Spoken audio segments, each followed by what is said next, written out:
Mike, it's the Wrestling Hour, and I know I wanted to make it very easy on you tonight. So I brought in a gentleman that I know you know very well. He is Chuck Yriroyen, the Iowa Intercollegiate Conference Commissioner of the IAC. He joins us tonight. Chuck, nice to talk to you again, my friend.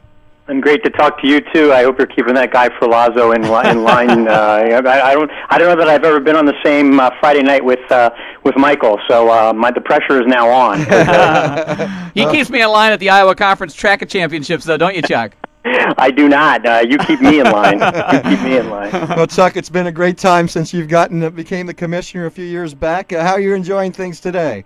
Crazy, to think that it's that I'm in my fourth year now. It's four?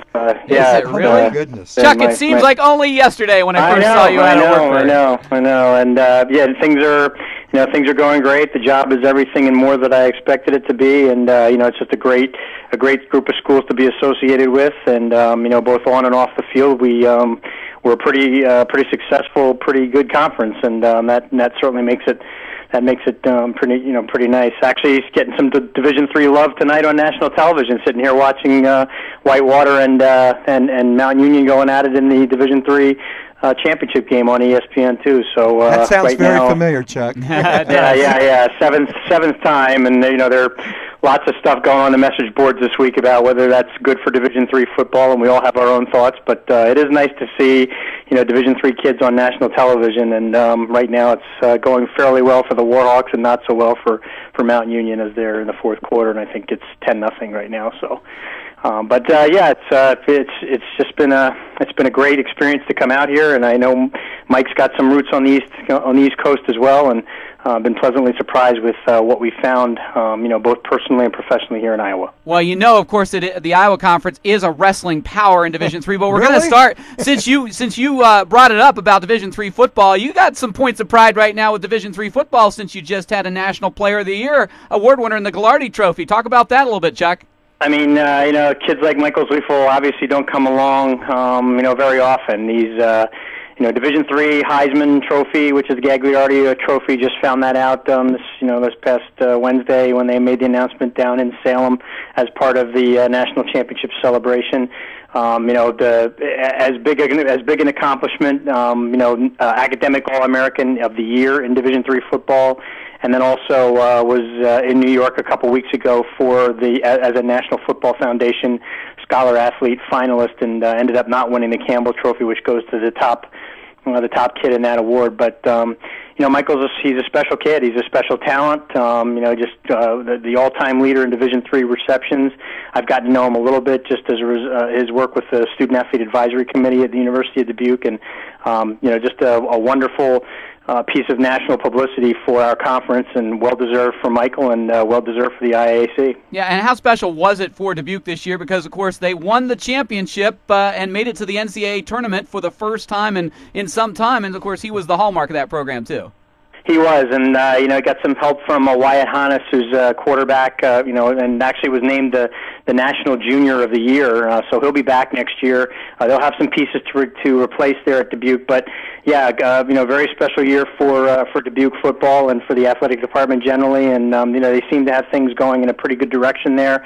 With improvement in their teams, pretty much up and down the board, and wrestling is one of the programs where they've been very successful and look like they're going to be again this year as well. Well, let's turn our attention, since we are in the Wrestling Hour, and talk some wrestling. And when you talk about wrestling here in the state of Iowa or nationally, usually the University of Iowa is where everybody wants to be. When it comes to Division III, Wartburg's where everybody wants to be. But is there a new kid in the block? Coe's trying to make some noise there. They are. The most recent national rankings by the coaches have Wartburg at number 1, Coe at number 3, and Cornell at number 5. So, we're in good shape there in the top 10, and then Luther at number 11, and Dubuque, we just talked about, they're in at number 16. So, is there a new kid on the block? Not exactly. Wartburg seems to be the favorite again, not just for Iowa Conference. For the Iowa Conference Championship, but also for the national championship. And Coe did actually defeat them at a big invitational a couple of weeks back, and they're really looking forward to that duel, which will be at Coe at the end of January. So Coe's been coming on. John Ostendorf's done a terrific job with that program, and they look like they could be in a position to challenge Wartburg, but that old adage, the king of the hill is the king until somebody knocks him off, and that's they've been able to withstand some storms these last couple of years, and Jim Miller has got the premier program in Division III up there in Waverly, and looks like he's got it again this year. Yeah, you mentioned about the king of the hill, and the real king of Division III wrestling has to be Jim Miller, and that's probably been Wartburg's success, right? They've kept him forever, and I know Jim Miller's had probably some opportunities to move elsewhere and maybe go up a little bit a level in the NCAA, but talk about Jim Miller and the success he brings and the continuity to that Wartburg program. Yeah, he's a legend here in the state. He's done a terrific job. Year after year, he's got it. He brings these kids up there and develops them into national champions and big point scorers when it comes to national tournament time. And he would be the first person to want to give credit to his associate head coach, who's Eric Keller, and also a terrific young guy. He's just done a terrific job up there, and between the two of them, and the talent they've been able to attract, it's that's kind of a lethal combination for the rest of Division III and the rest of the Iowa Conference. But as I said, I think there are some programs who are making inroads. You've got John Ostendorf, who's really brought a co-program that I think struggled years ago, and now they're perennially a trophy winner at nationals, top 4, get those trophies, and when you get 5 of the top 16 teams in the nation, that pretty much says it all about Iowa Conference wrestling. Now, you talked about the talent, and I know Wartburg's got one pretty fine senior and Byron Tate, and it's a pretty special honor for him. I saw he's going to go to the 2011, or he's been invited to appear in the NWCA All-Star Classic, or I guess actually has been, but that was the first Division III wrestler to be invited to that event since 1989. Wow. Yeah, Byron's a special talent, two-time returning national champion. So now currently ranked number 1 at 197. So certainly a favorite. Looking towards the nationals, which will again be up at Wisconsin Lacrosse this coming March. But very special talent, obviously, with those 2 national championships. You got Nick LeClaire at Coe College, who's currently ranked number 1 at 165.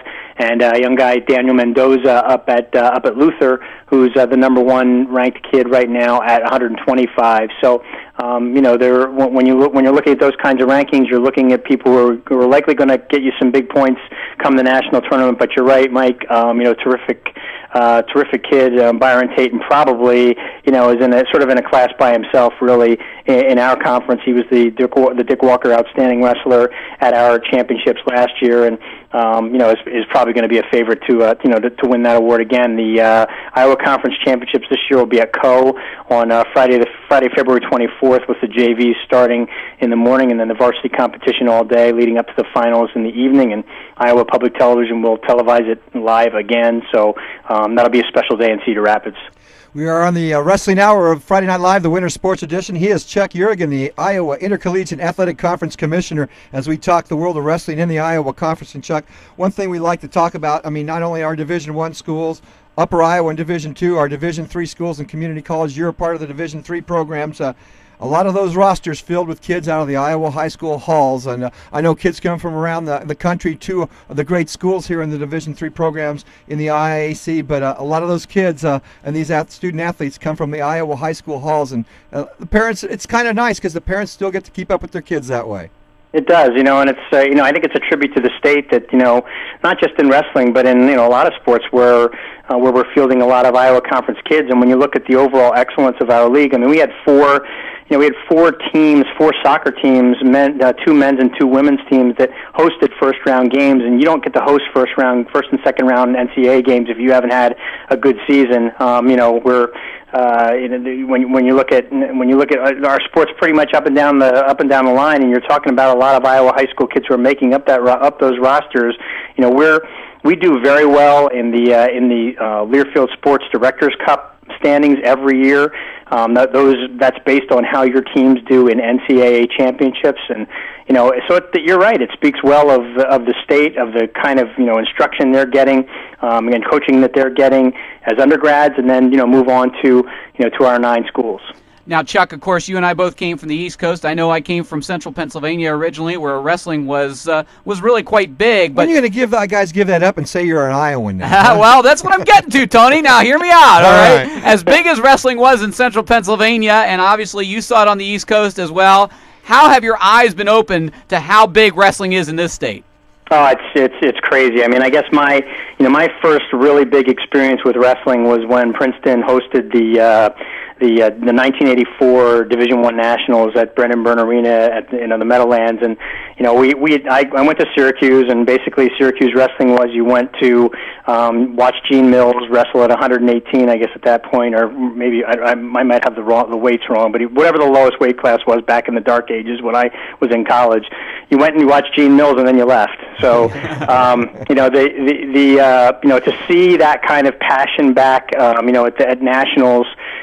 My first really big-time wrestling experience, and then to come here and kind of rekindle those memories. Now, Ivy League wrestling was pretty good. I mean, Cornell, when I was, even the few years ago when I was still at the league, they hadn't quite risen to this national power that they are now, and a team that's potentially going to win a national championship. But to come out here and to see at least probably a 3/4 packed gym for our championship. At Simpson last year, at Luther my first year, it has it's been a real eye opener, and has like I said, it kind of brought back great memories of when I first saw wrestling the way it was supposed to be. I'm from Reading, Pennsylvania, which is not exactly wrestling country. I mean, you get up into the Allentown, Bethlehem, Easton area. I mean, that's where your wrestling is really, hardcore, but